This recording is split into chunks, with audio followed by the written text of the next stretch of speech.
Hello everybody. So today we're going to talk about the Google Classroom to-do list.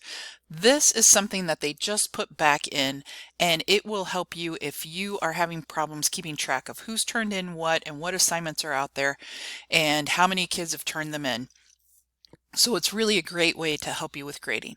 So if you go into your Google Classroom and you have the three lines up here at the top and you click on them, you will see that you have your to-do list.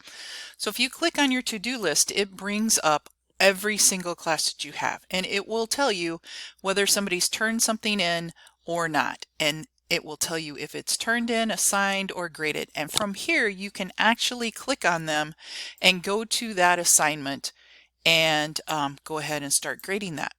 Once you have that done, like if this one has already been done, I can say that this has been marked as reviewed, and it will disappear off of my list.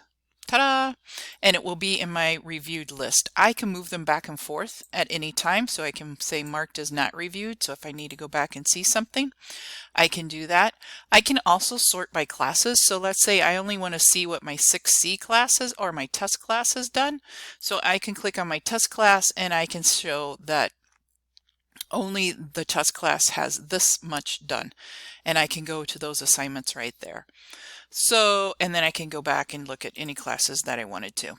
So that is an excellent way for you to look and see, instead of going into each assignment and each class and seeing what's been turned in and what hasn't been turned in, you can just go to your to-do list and it just automatically lists everything, and you can easily go in and grade what you need to grade.